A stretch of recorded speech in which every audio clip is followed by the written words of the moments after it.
चलो, तो good afternoon बच्चा बॉडी, क्या हाल है आप सभी के। आज से हम 8 सब्जेक्ट वालों को पढ़ेंगे। मतलब आप लोगों का सब्जेक्ट क्या है, अभी आप लोगों का सब्जेक्ट क्या है, आपने क्या लिया है 12th स्ट्रीम में, आर्ट्स लिया है ना। बिल्कुल, तो सब पता होगा कौन कौन से सब्जेक्ट हैं। सर बहुत सारे सब्जेक्ट हैं, हिस्ट्री है, ज्योग्राफी, पॉलिटिकल साइंस है, और भी एक दो होंगे। ठीक, मैं क्या पढ़ाऊंगा आपको, मैं आपको पढ़ाऊंगा बेटा क्या, हिस्ट्री। मैं आपको पढ़ाऊंगा बेटा क्या, हिस्ट्री। ठीक, तो आज से हम क्या करेंगे, जो आपका 8 सब्जेक्ट है उसका एक सब्जेक्ट है हिस्ट्री, आज से उसको पढ़ना हम क्या कर देंगे बेटा, स्टार्ट कर देंगे। आज से हम उसको पढ़ना स्टार्ट कर देंगे। ठीक, क्लियर हुआ। चलो, तो सबसे पहले हमारे पढ़ने का तरीका क्या रहता है, हम हमेशा समझते हैं, हमेशा बताता हूँ मैं सबको, हमारे पढ़ने का या आपके अकेले का पढ़ने का जो तरीका, उसको हमेशा ये तरीका रखो कि सबसे पहले आप क्या करो बेटा, पाठ्यक्रम आपको पता होना चाहिए, आपके कितने चैप्टर हैं, आपका जो 8 सब्जेक्ट है उसमें कितने चैप्टर्स हैं, और उन चैप्टर्स के नाम क्या क्या है हमें पढ़ना है। आवाज आ रही है, एक बार थम्स अप कर दो, जिस आवाज अगर आ रही है तो, आवाज आ रही है तो आपको एक बार थम्स अप कर दो बेटा। चलो, तो फिर क्या कर रहे हैं, हमें सबसे पहले कोई भी सब्जेक्ट पढ़ना हो, आपको हिस्ट्री पढ़ना हो, आपको ज्योग्राफी पढ़ना हो, आपको जो भी सब्जेक्ट पढ़ना हो, आपको सबसे पहले क्या पता होना चाहिए, आपका पाठ्यक्रम क्या है। विवेक मीना, आवाज आ रही, बहुत अच्छा बेटा। चलो, तो आपको पता होना चाहिए आपका सिलेबस क्या है, आपका सिलेबस क्या है, उसमें कितने चैप्टर्स हैं। अगर आपको चैप्टर्स के नाम याद रहेंगे तो पढ़ने में आसानी होती है। ठीक, तो सबसे पहले हम क्या करेंगे, आज से आपका इतिहास पढ़ना स्टार्ट करेंगे। आपका 8 सब्जेक्ट है ना, उसमें इतिहास है, और ये मान लो इतिहास, आज जो आप इतिहास पढ़ोगे ना आपकी 12th क्लास की, ये इतिहास आपको वर्तमान में भी बहुत काम आएगी, और ये वर्तमान बोल रहा हूँ, भविष्य में भी क्या होगी बेटा, बहुत काम आएगी। आगे आप बीए करोगे उसमें काम आएगी, आप सिविल सर्विस वगैरह, किसी को आईएएस बनना है, किसी को कोई दूसरा अधिकारी बनना है, सिविल सर्विस वगैरह में जाना है, वहां भी आपको ये बहुत काम आएगा। कुछ ना, आर्ट लेने के पीछे आपका एक हो सकता है उद्देश्य ये भी हो ना कि सर मुझे सिविल सर्वेंट बनना है क्या विवेक, विकास बेटा आपका ऐसा उद्देश्य है क्या कि सर मुझे सिविल सर्वेंट बनना है, मुझे अधिकारी बनना है। तो अगर आपको बनना है तो भैया ये चीजें आपको पढ़ने को मिलेंगी। तो ये चीजें अगर आप अभी से अच्छी से पढ़ते चलोगे तो फिर क्या होगा, आपको भविष्य में बहुत ज्यादा समस्याएं, परेशानियों का सामना नहीं करना पड़ेगा। ठीक, चलो बैक टू आ जाते हैं अपने सिलेबस पर। हम देखते हैं कि आपका सिलेबस क्या है, कितने चैप्टर्स हैं। विकास, आपके पास बुक है इसकी, जल्दी से बता दो, बुक है आपके पास या नहीं, आपके पास आर्ट्स की इसकी बुक है या नहीं।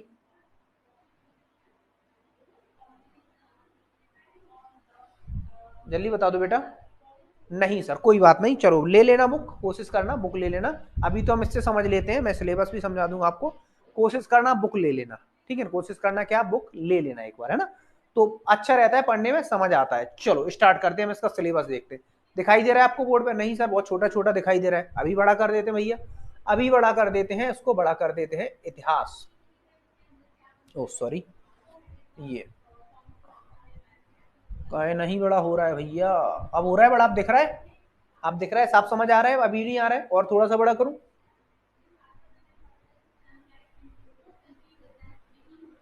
आप समझ में आ रहा है, ये आपका ब्लूप्रिंट है, अब दिखाई दे रहा है विकास, अब क्लियर दिख रहा है ना, और जूम करूं थोड़ा सा, और कर देता हूं, चलो दिखना चाहिए, अब दिख रहा है ना, अब तो क्लियर दिख रहा है। अब देखो ये ब्लूप्रिंट है आपके किसका, माध्यमिक शिक्षा मंडल का, ये टोटल क्या है बेटा, ब्लूप्रिंट है, और इसमें दिया हुआ है पूरा सिलेबस, ये आपका माध्यमिक शिक्षा मंडल है उसका ब्लूप्रिंट है, उसमें पूरा सिलेबस दिया हुआ है। ठीक, क्लियर हुआ। तो हमारे चैप्टर समझते हैं कौन कौन से। पहला चैप्टर क्या है बेटा हमारा, पहला चैप्टर यूनिट नंबर 1, ईंट, मनके और तथा अस्थियां, हड़प्पा सभ्यता। पहले चैप्टर में हम क्या समझेंगे, ईंट क्या है, ईंटें कैसे मिली, कहां से मिली, मनके जो सिक्के होते हैं, और अस्थियां है ना, कहां पर, हड़प्पा सभ्यता में, उनके बारे में पढ़ेंगे। अगले चैप्टर में हम क्या पढ़ेंगे बेटा, राजा, किसान और नगर, आरंभिक शब्द और अर्थव्यवस्थाएं। किसके बारे में पढ़ेंगे बेटा, राजा के बारे में, किसान क्या थे, है ना, नगर क्या थे, आरंभिक राज्य कौन कौन से थे, उनकी अर्थव्यवस्था क्या थी। चैप्टर 3 में पढ़ेंगे बेटा हम क्या, चैप्टर 3 में हम क्या पढ़ेंगे, बंधुत्व, बंधुत्व, जाति तथा वर्ग आधारित समाज। हम क्या पढ़ेंगे, बंधुत्व, जाति तथा वर्ग आरंभिक समाज के बारे में पढ़ेंगे। कौन से चैप्टर में, चैप्टर नंबर 3 में। चैप्टर नंबर 4 में हम क्या पढ़ेंगे, चैप्टर नंबर 4 में क्या पढ़ेंगे, क्या लिखा है, विचारक, विश्वास और इमारतें, विचारक, विश्वास और इमारतें, और सांस्कृतिक, इन चीजों का विकास क्या हुआ, कैसे हुआ, तो सांस्कृतिक विकास। ठीक, आगे अगला chapter, chapter number 5, unit 5, unit 5 में क्या लिखा हुआ है, यात्रियों के नजरिए, क्या यात्रियों के नजरिए समाज के बारे में उनकी राय, यात्रियों के नजरिए क्या होता है, जैसे आपने पढ़ा होगा बेटा अभी तक कि बहुत सारे विदेशी यात्री भारत में क्या आते थे, भ्रमण पर यात्रा करने आते थे। जैसे आपने नाम पढ़ा हो, फयान का नाम सुना हो, है ना, इब्न बतूता का नाम सुना हो, अब्दुल रज्जाक का नाम सुना हो, ठीक, और भी बहुत सारे, ह्वेनसांग का नाम सुना हो। तो बहुत सारे ऐसे यात्री थे जो भारत की यात्रा पर आते थे। अब उन यात्रियों के क्या नजरिए थे भारत को लेकर, तो उसके बारे में भी आपको एक चैप्टर दिया हुआ है। क्या है कि यात्रियों के नजरिए कि समाज में के बारे में उनकी समझ क्या थी, जो यात्रियों ने भारतीय समाज को जो देखा, क्या बताया, कैसी समझ थी, क्या थी चीजें, ये सारी चीजें एक चैप्टर में आपको एक उसका एक पूरा चैप्टर दिया गया है। ठीक, यूनिट नंबर 6, भक्ति सूफी परंपराएं। कौन सी परंपराएं? भक्ति और सूफी परंपराएं। भक्ति परंपराएं हिंदुओं की और सूफी परंपराएं किसकी बेटा? मुस्लिमों की। ठीक, जिसमें धार्मिक विचारों के बदलाव और उनकी क्या करना है, श्रद्धा ग्रंथों को देखना है। जो धार्मिक जो विचारक थे, है ना, उनके क्या बदलाव थे, है ना, और उनके जो ग्रंथ कौन कौन थे उसके बारे में पढ़ेंगे। यूनिट नंबर 7 में एक साम्राज्य की राजधानी विजयनगर। हम किसके बारे में पढ़ेंगे बेटा? विजयनगर के बारे में पढ़ेंगे। इसका नाम क्या है? एक साम्राज्य हुआ है जिसका नाम क्या है? विजयनगर, उसकी राजधानी विजयनगर। ठीक है, साम्राज्य का नाम भी विजयनगर, राजधानी विजयनगर, उसके बारे में पढ़ेंगे। यूनिट नंबर 8, यूनिट नंबर 8 में क्या? किसान, जमींदार, राज्य और कृषि समाज और मुगल साम्राज्य। ठीक, क्लियर हुआ? अभी तो केवल बता रहा हूं मैं आपको क्या क्या पढ़ना है। आपका ये सिलेबस है, कितने चैप्टर्स हैं आपको पता होना चाहिए ना। चलो, यूनिट नंबर 9, यूनिट नंबर 9 क्या लिखा है? उपनिवेशवाद और देहात, सरकारी अभिलेखों का अध्ययन। क्या लिखा है? उपनिवेशवाद और देहात, सरकारी अभिलेखों का अध्ययन। ये आपको कहां पढ़ना है बेटा? यूनिट नंबर 9 में पढ़ना है। यूनिट नंबर 10, विद्रोही और राज, 1857 का विद्रोह पढ़ना है, उसका व्याख्यान करना है। यूनिट नंबर 10 क्या है बेटा आपकी? विद्रोही और राज। हमें क्या पढ़ना है? 1857 का विद्रोह पढ़ना है और उसके बारे में पूरी जानकारी लेनी 10 में। ठीक, यूनिट नंबर 11 में क्या मिलेगा? महात्मा गांधी और उनके राष्ट्रीय आंदोलन, शमन अवज्ञा और उसके आगे के। ठीक, यूनिट नंबर 12 में क्या? संविधान का निर्माण कैसे हुआ और ये कि नए युग की क्या हुई, शुरुआत हुई। तो हमने समझा, मतलब समझा आपने, आपने मतलब ये समझा कि फर्स्ट चैप्टर कहां से स्टार्ट हुआ बेटा? आपका हड़प्पा से। अब देखो आपके सिलेबस में इन्होंने क्या कर लिया है, इसको थोड़ा सा मैं कम कर देता हूं। अब तो बस यही चैप्टर है बेटा, और नीचे क्या लिखा है? मानचित्र संपूर्ण पाठ्यक्रम के, वो बात की बात है, वो चित्र आपको बनाने को आएगा। इसको ये कर लूं, हाँ चलो अब यहाँ लिखता हूं मैं। क्या समझना? अब एक चीज समझना बेटा, क्या आपके टोटल चैप्टर कितने हैं? टोटल यूनिट कितनी है? टोटल यूनिट कितनी है बेटा? 12। ठीक, हर यूनिट से क्वेश्चन आएंगे आपके, लिखे हुए हैं साथ में। 8 नंबर का आएगा, 7 नंबर का आएगा, 5 नंबर का आएगा, 3 नंबर, ये पूरा लिखा हुआ है ना। हर यूनिट से क्या आएंगे? क्वेश्चन आएंगे। मतलब हर यूनिट आपके लिए क्या है? महत्वपूर्ण। और जो यूनिट कुछ बड़ी बड़ी, जैसे फर्स्ट यूनिट है आपकी, इससे 8 नंबर का आएगा, मतलब ये अति महत्वपूर्ण। ठीक, अब समझना टोटल यूनिट कितनी है बेटा? 12। स्टार्ट कहां से हुआ है आपका इतिहास? इसमें हड़प्पा से। ठीक, कहां से स्टार्ट किया? हड़प्पा से। और हड़प्पा से लेकर कहां तक चले बेटा? संविधान के, हड़प्पा से लेकर संविधान का निर्माण। हड़प्पा से लेकर कहां तक बेटा? संविधान के निर्माण की क्या की गई है बेटा? बात की गई है। हड़प्पा से लेकर किसकी बात की है बेटा? संविधान के निर्माण की बात की। तो इसका अर्थ ये हुआ, इसका अर्थ ये हुआ इन 12 चैप्टर्स में, इन 12 यूनिट्स में आपकी कंप्लीट हिस्ट्री हो जाएगी। आपकी क्या हो जाएगी बेटा? कंप्लीट हिस्ट्री हो जाएगी। इन 12 चैप्टर्स में आपकी कंप्लीट हिस्ट्री हो जाएगी। हड़प्पा से लेकर बेटा कहां तक? हड़प्पा से लेकर आपकी कहां तक? संविधान के निर्माण तक। इन 12 चैप्टर्स में बेटा क्या हो जाएगी आपकी? इन 12 चैप्टर्स में कंप्लीट हिस्ट्री हो जाएगी। क्लियर हुआ? तो एक एक चैप्टर को क्या करना है आपको?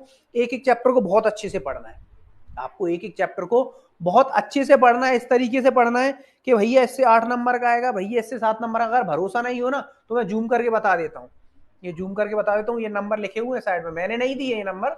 ये देखो आवंटित अंक लिखे हैं, दिखाई दे रहा है? आवंटित अंक लिखे हुए ना, मतलब हर चैप्टर से कितने नंबर का आएगा? पेपर 1 से देखो 8 नंबर का दिख रहा है, 2 से 7 नंबर का, 3 से 5 नंबर का, 4 से 7 नंबर का, 5 से 5 का, 6 से 8 का, 7 से 7 का, 8 से 4 का, फिर 5 6 8 4 3। तो आप चाहो तो पता कर सकते हो, लिख सकते हो कि 8 नंबर के, ये जो जो चैप्टर 8 नंबर के हो ना, उन्हें और अच्छे से पढ़ना। जैसे पहला है आपका, है ना, जैसे पहला है आपका, जैसे आपका 10वां है, ठीक, जैसे आपका 5वां है, इस तरीके से। क्लियर हुआ? मैं तो आपको हर चैप्टर ही अच्छे से पढ़ाऊंगा। चलो चैप्टर स्टार्ट करते हैं। चैप्टर का नाम क्या है? ईंट, मनके और आकृतियां। चलो ये बता दो विकास, जो है अपन ने सिलेबस समझा, तो सिलेबस का महत्व पता चला आपको कि क्या क्या इंपोर्टेंस है सिलेबस का, पता चला क्यों समझा हमने, सिलेबस का महत्व तो पता चला, क्या इंपोर्टेंस है समझ में आ गया, कितने चैप्टर्स हैं आपके और हमें कैसे पढ़ना है। नहीं समझ क्या, अच्छा हाँ सर समझ में आ गया, ठीक ठीक हाँ। तो इसीलिए कोई भी पढ़ो ना, कोई सा भी सब्जेक्ट पढ़ो, ज्योग्राफी पढ़ो, कुछ भी पढ़ो, आपको पता होना चाहिए आपका सिलेबस क्या है। सिलेबस पता होगा ना बच्चा, तो ये मान लो आपको आधी चीजें तो वैसे याद हो जाती कि ईट बन के पढ़ा था मैंने फर्स्ट चैप्टर में, फर्स्ट चैप्टर आएगा 8 नंबर का, मतलब फर्स्ट चैप्टर में बहुत अच्छे से पढ़ना है। आप ऐसे फिर याद करोगे 12 चैप्टर, गुड, टोटल 12 चैप्टर। हमारा पहला चैप्टर कौन सा है बेटा, ईंट मनके तथा आकृतियां। हमारा पहला चैप्टर कौन सा है, ईंट मनके तथा आकृतियां। तो आज आपका पहला चैप्टर पढ़ना स्टार्ट करेंगे। अब देखो पढ़ने का तरीका क्या रहेगा, पढ़ने का तरीका क्या रहेगा, चूंकि आपके पास अभी बुक नहीं है कोई बात नहीं, आप देखोगे जब पूरा चैप्टर पढ़ोगे ना बुक से, तो लगभग आपको 20 पेज तो पढ़ने को मिलेंगे बुक में। लगभग कितने बेटा, 20 पेज तो आपको पढ़ने को मिलेंगे बुक में, ठीक। अब अगर आप 20 पेज, हम एक एक पेज को डेली एक एक पेज से एक एक लाइन को पढ़ेंगे ना, तो पता है क्या होगा, आपका एक चैप्टर चलेगा 15 दिन, है ना। फिर और आपको पता चला आपने आज मैंने आपको ये पढ़ा है, कल का भूल ही गए, नहीं। तो हम क्या करेंगे, हम किस तरीके से पढ़ेंगे, जो आपके चैप्टर का कंक्लूजन है, कंक्लूजन समझते हो ना, कंक्लूजन, इतनी इंग्लिश तो सभी को आती है बेटा, है ना। आपके चैप्टर का कंक्लूजन, यानी हिंदी में बोले तो सार, और बोले तो सारांश,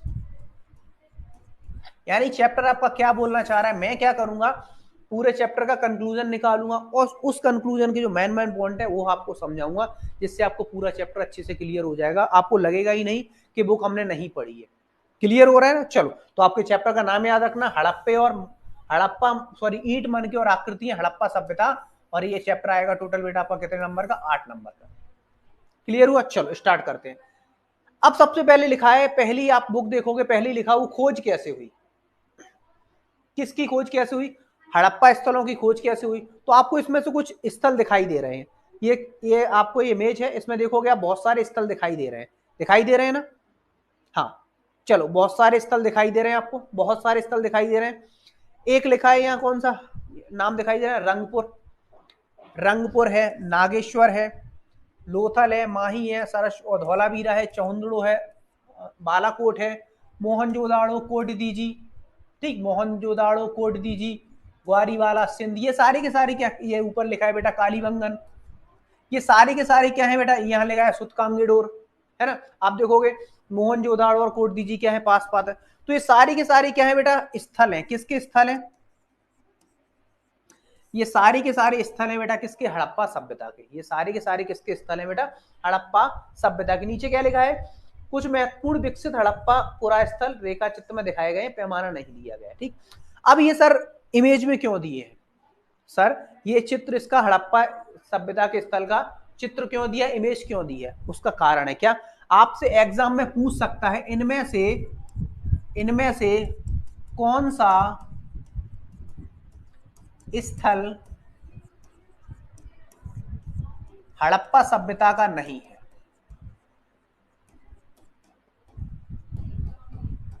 आपसे क्या पूछ सकता है, इनमें से कौन सा स्थल हड़प्पा सभ्यता का नहीं है, इनमें से कौन सा स्थल हड़प्पा सभ्यता का नहीं है। तो आपको पता है सर, चहुंदड़ो तो सुना था हड़प्पा, और ऑप्शन दे दिया चहुंदड़ो, कोट दीजी, मोहनजोदाड़ो, और एक दे दिया जम्मू कश्मीर, ठीक। तो आप बता पाओगे ना, कैसे बता पाओगे, क्योंकि आपको बाकी 3 पता होंगे। मोहनजोदाड़ो सर ने बताया था हड़प्पा स्थल है, आपने बोला था कोट दीजी सर ने बताया था हड़प्पा स्थल है, आपने बोला चहुंदड़ो बताया था, धौलावीरा बताया था, लोथल बताया था, रंगपुर बताया था, नागेश्वर बताया था, ग्वारीवाला, बालीबंगन, सिंध, सुतकांगडूर सर ने बताए थे, ये सारे क्या है, हड़प्पा स्थल है। मतलब जम्मू कश्मीर क्या नहीं है आपका, हड़प्पा स्थल नहीं है। तो आपको जो किताब में मैप दिया हुआ है ना, मैप, आपको उस मैप को, इस चित्र को अच्छे से देखना है, हर चित्र को देखना है, चाहे वो ज्योग्राफी का हो चाहे वो हिस्ट्री का हो, क्योंकि अगर चित्र दिया है कुछ ना कुछ तो कारण होगा ना। ऐसा तो नहीं मेरा फोटो दे दिया हो या आपका फोटो लगा दिया हो या किसी एक्टर का, अब अमिताभ बच्चन का या किसी और का फोटो लगा दिया हो, नहीं, किसका लगाया है, इस मैप का लगाया है। क्यों लगाया है, क्योंकि इसका संबंध है आपके चैप्टर से, इसका संबंध है बेटा किससे, इसका संबंध है बेटा आपके चैप्टर से। तो आपको समझना है अच्छे से, क्या समझना है कि मैप दिया है तो मैप का अर्थ क्या है। क्लियर हुआ। तो हमने देख ली हड़प्पा स्थल कौन कौन से हैं, हमने देख लिए कौन कौन से हड़प्पा स्थल, इतने सारे क्या है बेटा आपके हड़प्पा स्थल है, ये इतने सारे क्या है बेटा आपके हड़प्पा स्थल है, ठीक। क्लियर हुआ। चलो अब लिखा क्या है, खोज कैसे हुई, हम वो समझते हैं। अब मन में क्वेश्चन आता है, सर आपने तो बता दिया इतने सारे हड़प्पा स्थल। चलो मैं क्या, अच्छा एक काम करो, मैं साइड में लिख दूं क्या हड़प्पा स्थल ये सारे, क्या आपको दिखाई दे गए? जल्दी बताओ, जल्दी से बता दो, जिससे अपने को समय बर्बाद ना हो अपना। साइड में लिख दूं क्या सारे हड़प्पा स्थल, क्या आपको समझ आ गए? जल्दी बोलो बेटा, बच्चे जल्दी बोलो। साइड में लिख दूं कि हड़प्पा स्थल सारे के सारे, ये आपको समझ आ गए, याद हो जाएंगे आपको बुक से ही? बोलो बेटा। हाँ सर आ गए, चलो बहुत बढ़िया आ गए। तो अब मन में क्वेश्चन आता है, सर आपने हड़प्पा स्थल बता दिया, ठीक है सर, अब इनकी खोज कैसे हुई? मैंने तो नहीं सुना यार, खोज कैसे होगी, किसने खोज की, क्या कारण रहे, खोज क्यों हुई? तो अब हमें क्या समझना है, इन हड़प्पा स्थलों की खोज कैसे हुई। बढ़िया एक रोचक सी कहानी है, सुनते हैं कि इन हड़प्पा स्थलों की खोज कैसे हुई। क्या लिखा है कि बात है कब की, लगभग 160 साल पहले की। ये बात कब की है, खोज कैसे, हम क्या, देखो क्या लिखा था, खोज कैसे हुई, तो हम क्या समझते हैं, ये जो हड़प्पा स्थल इनकी खोज कैसे हुई। ये बात कब की है बेटा, ये कहानी है लगभग 160 साल पहले की। एक जगह है पंजाब, पंजाब में पहली बार क्या हो रहा था, रेलवे लाइन बिछाई जा रही थी। ये कहानी कब की, ये बात कब की है, 160 साल पहले की है। हम समझ रहे हैं खोज कैसे हुई, बात है कब की, 160 साल पहले की। पंजाब में क्या हो रहा था, रेलवे लाइन को बिछाया जा रहा था, रेलवे लाइन बिछाई जा रही थी, जिसके लिए कुछ स्थान पर क्या हुआ, खुदाई का कार्य चल रहा था। अब जैसे रेलवे लाइन बिछाई जाएगी तो फिर क्या होगा, जगह जगह खुदाई का काम चलेगा, कहीं जमीन ऊंची नीची होगी, उस जमीन को क्या करना पड़ेगा, उस जमीन को क्या करना पड़ेगा, समतल करना पड़ेगा। तो जमीन में क्या चल रहा था बेटा, खुदाई का कार्य चल रहा था। उत्खनन कार्य के दौरान कुछ इंजीनियरों को अचानक से हड़प्पा स्थल मिल गया। नॉर्मल काम चल रहा था, रेल लाइन बिछाई जा रही थी, खुदाई का कार्य चल रहा था। उत्खनन कार्य होता है खुदाई करना, है ना। उत्खनन जब कार्य हो रहा तो अचानक से इंजीनियरों को क्या मिल गया बेटा, हड़प्पा स्थल मिल गया। अब लोगों को जानकारी नहीं, जब हड़प्पा स्थल मिला तो वहां बहुत सारी ईंटें भी निकली। जब हड़प्पा स्थल मिला तो वहां से क्या हुआ बेटा, बहुत सारी ईंटें निकली। ठीक, यह स्थान वर्तमान में कहां है, पाकिस्तान में है।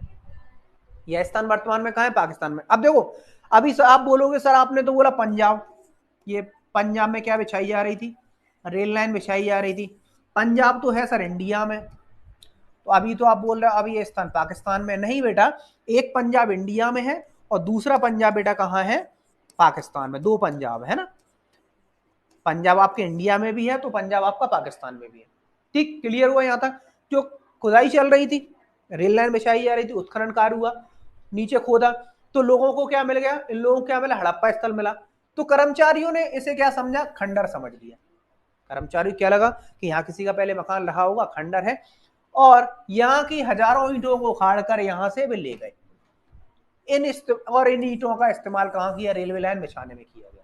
अब देखो उन्हें तो पता नहीं, अब देखो उन्हें क्या, वो तो रेल खोदने वाले, उन्हें क्या पता कि यहाँ कोई स्थल हो सकता है। उन्हें क्या हुआ, ईंटें मिली, उन्हें लगा कोई खंडर पड़ा होगा पुराना, कभी कोई बस्ती वस्ती रही होगी, घर रहा होगा किसी का, उन्होंने इसे खंडर समझ लिया। वहां अब जैसे जो ईंटें मिली हड़प्पा स्थल की, उनको ईंटों को उठाया, ले गए, कहाँ ले गए, रेलवे लाइन बिछाने में उसकी मदद कर ली, उन ईंटों को यूज में ले लिया। लेकिन वह यह नहीं जान सके यहाँ कोई सभ्यता थी, उन्हें समझ नहीं आया। अब ऐसे समझ लो, आप एक कहावत सुनी होगी ना बेटा आपने, कि हीरे की जो परख किसको होती है, जौहरी को होती है। हीरे की परख जौहरी को होती है। अगर कोई नीचे आपको डायमंड पड़ा हुआ मिल जाए, अब वो कितना कीमती है, कितनी वैल्यू हो उसकी, वो केवल कौन देख के बता पाएगा, जौहरी देख के बता पाएगा। हो सकता है हमें तो केवल कांच का टुकड़ा लगे, यही तो होगा ना। तो यहाँ कोई सभ्यता रही है, सभ्यता नहीं रही है, ये चीजें किस पर निर्भर करती है, ये पता कौन लगाता है, ये पता लगाते हैं पुरातत्वविद, हिस्टोलॉजर, हिस्टोलॉजर बोलते हैं ना, है ना, इतिहास वेत्ता पता लगाते हैं। अब कर्मचारियों को क्या पता यहाँ कोई सभ्यता रही है, तो उन्होंने क्या किया, ईंटों को खाड़ा, रेलवे लाइन पर बिछा दिया, काम में ले लिया, पता ही नहीं चला यहाँ कोई सभ्यता थी। क्लियर हुआ। तो अब मन में क्वेश्चन आएगा, सर फिर सब जब लोगों को पता ही नहीं चला सभ्यता थी, फिर सभ्यता की खोज हुई कैसे, वो भी आगे समझेंगे। यहां तक क्लियर हुआ कि खोज कैसे हुई सभ्यता की, कब, 160 साल पहले। यहां तक क्लियर हुआ बेटा, खोज कब, 160 साल पहले, कहां, पंजाब में। कौन से पंजाब में, पाकिस्तान वाले पंजाब में, जो वर्तमान में कहां है, आपके पाकिस्तान में है। रेलवे लाइन बिछाई जा रही थी, एक स्थल निकला, उसको वहां से ईंटें निकाली, यूज में ले ली, पता ही नहीं चला यहाँ कोई सभ्यता थी। क्लियर हुआ यहाँ तक, यहाँ तक क्लियर हुआ बच्चा, विकास बेटा यहाँ तक क्लियर हुआ, बता दो फिर आगे बढ़ूं मैं। अपने को एक एक चीज क्लियर करनी तब आगे बढ़ना है ना, नहीं तो मैं पता चलो मैं पढ़ाता चलूं, ये आपका इतिहास सब्जेक्ट थोड़ा बोरिंग हो जाता है अगर इसे अच्छे से नहीं समझोगे तो। ओके सर, चलो आगे चलते। अब क्या हुआ, एक व्यक्ति का नाम मिलेगा आपको, जॉन मार्शल। एक व्यक्ति का नाम मिलेगा आपको, जॉन मार्शल।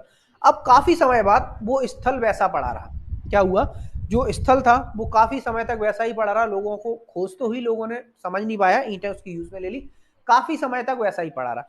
एक व्यक्ति फिर भारतीय पुरातत्व विभाग के एक अध्यक्ष बनाए गए जिनका नाम था जॉन मार्शल।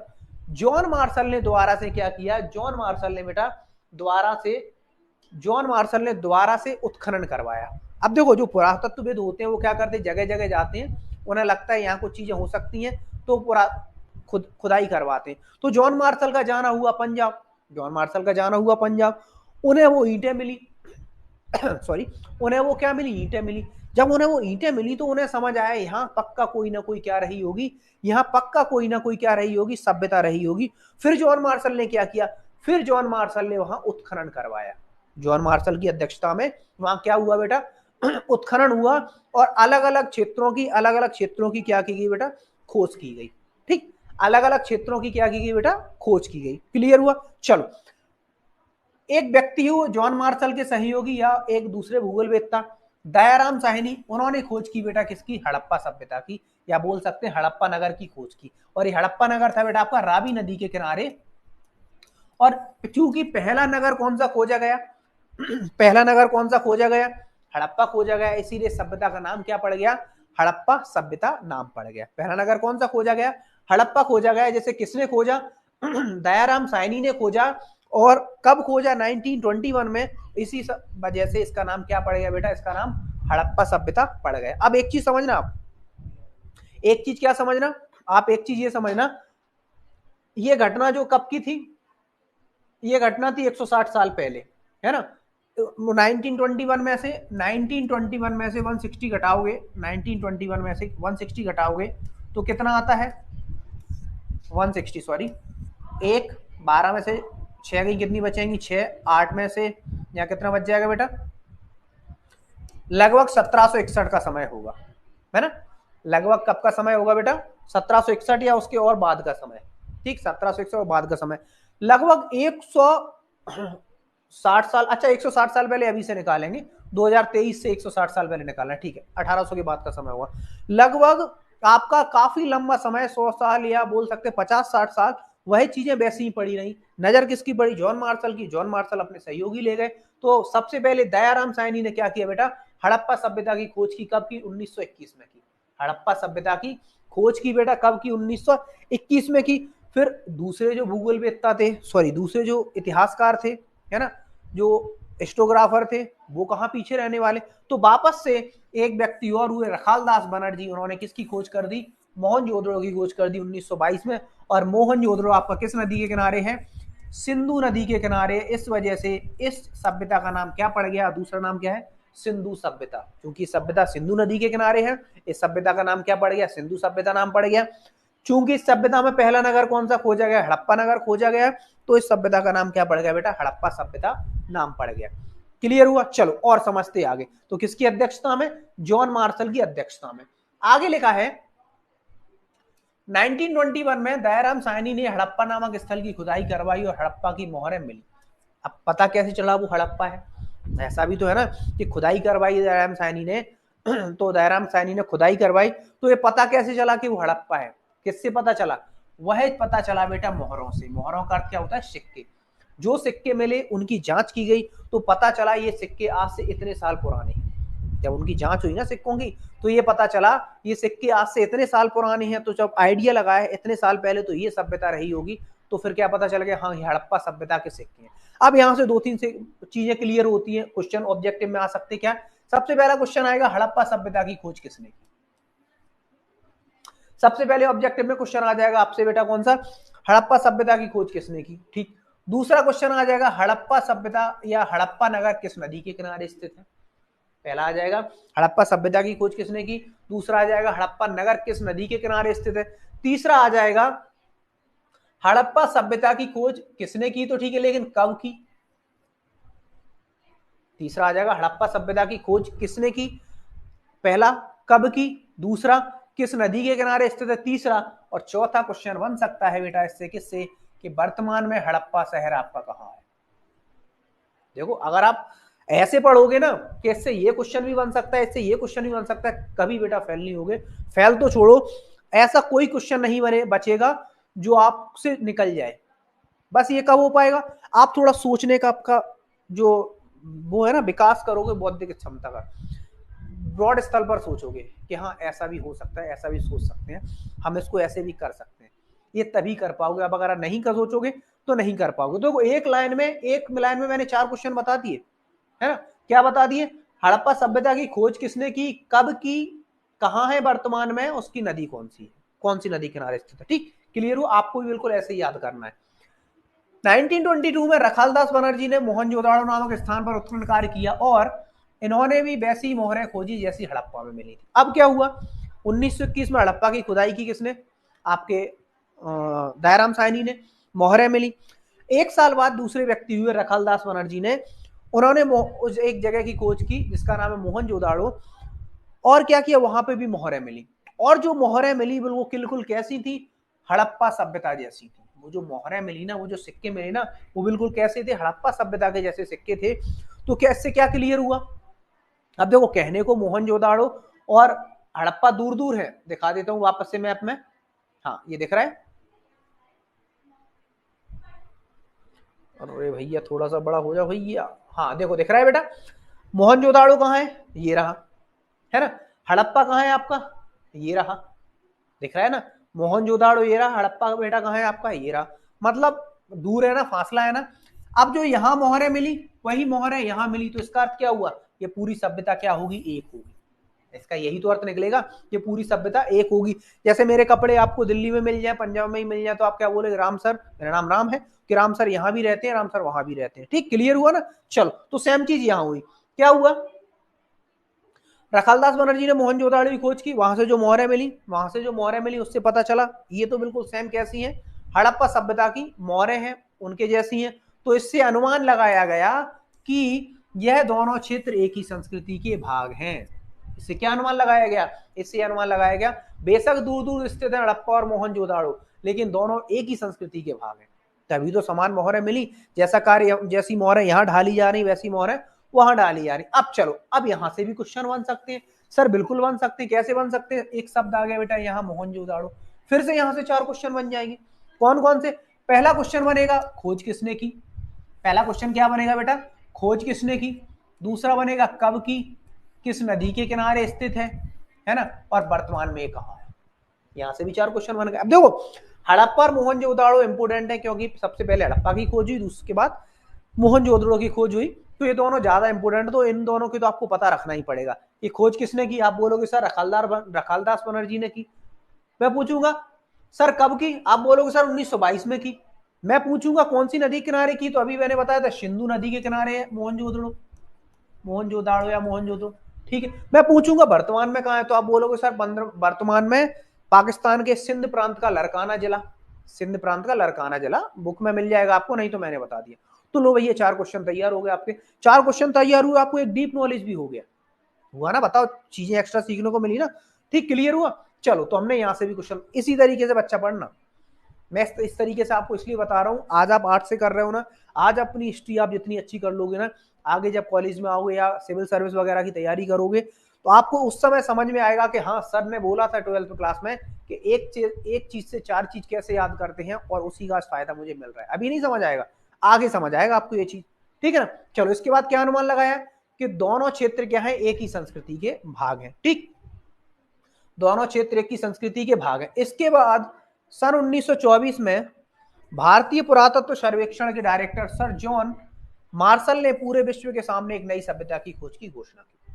क्या बोला था मैंने, एक व्यक्ति थे जो कौन थे, भारतीय जो पुरातत्व सर्वेक्षण विभाग को उसके डायरेक्टर थे, जिनका नाम क्या था, जॉन मार्शल। उन्होंने क्या कर दिया, 1924 में एक घोषणा कर दी, क्या घोषणा कर दी कि एक नई सभ्यता की खोज कर ली गई। उस सभ्यता का नाम क्या है, हड़प्पा सभ्यता या सिंधु घाटी सभ्यता। क्या कर दी गई खोज, एक नई सभ्यता की खोज हो गई है, और सभ्यता का नाम क्या है, हड़प्पा सभ्यता नाम है, और सिंधु घाटी सभ्यता नाम है। क्लियर हुआ। चलो, तो यहां तक समझ लिया हमने, क्या समझा, आगे बचा हुआ अपनी अगली क्लास में करेंगे। छोटा सा रिवीजन कर लेते हैं। छोटा सा रिवीजन क्या है, छोटा सा रिवीजन ये आपके चैप्टर ये है। हमने देखा सबसे पहले क्या, कौन कौन से, हमने देखा कौन कौन से हड़प्पा सभ्यता के नगर हैं। ठीक है, कालीबंगा बहुत सारे नगर हैं। फिर हमने समझा इनकी ये लिखा है ना, ये लिखा है साइड में। फिर मन में क्वेश्चन आया सर नगर तो है, इनकी खोज कैसे हुई, तो खोज के बारे में हमने क्या समझा कि एक समय की बात है 160 साल पहले, लगभग आज से 160 साल पहले पंजाब में रेल लाइन बिछाई जा रही थी। तो वहां उत्खनन के दौरान, खुदाई के दौरान कुछ ईंटें निकली, ईंटों को समझ लिया खंडर, उन ईंटों से बना दिया क्या, उन ईंटों से बना दी रेल लाइन, मतलब रेल लाइन का नीचे का हिस्सा बना दिया। कुछ समय बाद एक व्यक्ति हुए जिनका नाम क्या था, भारतीय पुरातत्व सर्वेक्षण विभाग के कौन हुए बेटा, वो डायरेक्टर थे। उनका जाना हुआ, वहां ईंटें देखी तो उन्हें मिला यहाँ तो कोई सभ्यता होगी। तो उनके निर्देशन में, निर्देशन का अर्थ होता है डायरेक्शन, मैं आपसे बोलूं जाओ विकास ऐसा कार्य कर लो, तो आप ऐसा कार्य करोगे किसके डायरेक्शन में, मेरे डायरेक्शन में। तो दयाराम साहनी और रखलदास बनर्जी ने उनके डायरेक्शन में नए नगरों की खोज की। दयाराम साहनी ने की कब, हड़प्पा सभ्यता की 1921 में हड़प्पा नगर की, और 1922 में रखलदास बनर्जी ने की। दोनों जगह से मोहरें मिली और दोनों जगह की मोहरें एक जैसी लगती थी, तो ऐसा प्रतीत हुआ, ऐसा समझ में आ गया, ये समझ लिया गया कि एक ये पूरी क्या है, एक ही सभ्यता है। क्या क्लियर हुआ, ये पूरी एक ही सभ्यता है। तो फिर डायरेक्टर कौन थे आपके, डायरेक्टर थे आपके sir John Marshall. John Marshall ने 1924 को, कब, 19, ये भी डेट याद रखना कि जॉन मार्शल ने हड़प्पा सभ्यता की घोषणा कब की, खोज की घोषणा कब की, 1924 में जॉन मार्शल ने क्या बोल दिया कि हमने, उस समय पाकिस्तान भारत एक ही था, है ना, हमने भारत में एक नई सभ्यता की खोज कर ली है, और उस सभ्यता का नाम क्या है, हड़प्पा सभ्यता। क्योंकि पहला नगर कौन सा मिला, हड़प्पा नगर मिला, इस वजह से इसका नाम क्या पड़ गया, हड़प्पा सभ्यता पड़ा। किस नदी के किनारे स्थित थी पूरी सभ्यता, बेसिकली सिंधु नदी के किनारे, इसी वजह से इसका नाम, दूसरा नाम क्या पड़ गया, सिंधु सभ्यता नाम पड़ गया। क्लियर हुआ, कोई डाउट है यहां तक, बताओ बेटा, कोई डाउट है यहां तक, चीजें समझ आई, याद हुई, बताओ जल्दी, जल्दी बताओ बच्चा बाड़ी, चीजें समझ आई, याद हुई, क्या डाउट नहीं है कि चीजें समझ नहीं आई, कि याद नहीं हुई, डाउट नहीं है कि बेटा चीजें समझ नहीं आई, क्या बोल रहे हो,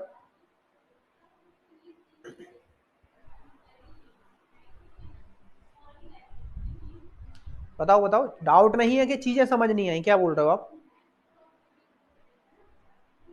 याद भी हो गया सर, बहुत बढ़िया, ऐसे ही याद करना है आपको, ऐसे ही क्लास में आओ डेली, बुक हो ना हो, मैं विश्वास दिलाता हूँ चीजें ऐसे ही याद करवा दूंगा आपको। बस अर्थ ईमानदारी से पढ़ना, मैं जो पूछूं, मैंने आपसे पूछा समझ आया, आप बोलो हाँ सर आया, नहीं आया, ये बताना मुझे, नहीं बताओगे तो मैं अंतरात्मा तो हूं नहीं, अंतर्यामी, मुझे तो आप केवल आपका नाम दिखाई दे रहा है, आप कैसे पढ़ रहे हो, समझ आ रहा है, मुझे कैसे पता चलेगा, आप मेरे सामने तो नहीं हो ना, मैं केवल दिख रहा हूँ आपको, आप तो मुझे नहीं दिख रहे हो। तो आपको बताना है, पार्टिसिपेट करोगे, बहुत अच्छे से चीजें याद कर लें, विश्वास मानो इतने अच्छे नंबर आएंगे आपके हिस्ट्री में कि आप भी बोलोगे हाँ यार कि हिस्ट्री पढ़ी थी। ठीक है बेटा, चलो पढ़ते रहना अच्छे से, चीजें बहुत अच्छे से क्लियर होंगी। चलो बचा हुआ पार्ट, इसका बचा हुआ सिलेबस है, सॉरी बचा हुआ चैप्टर अगले लेक्चर्स में हम कंप्लीट कर लेंगे, तब तक आप इसको चाहो तो रिवीजन कर लेना, ठीक है ना, इसको चाहो इसका रिवीजन कर लेना, कल मैं आपसे पूछ लूँ अगले लेक्चर में, मैं आपसे थोड़ा सा पूछ लूंगा तो और मजा आएगा पढ़ने में। ठीक है बेटा, मिलेंगे आपसे आपके अगले लेक्चर में, तब तक के लिए पढ़ते रहिए, मस्त रहिए, बाय बाय।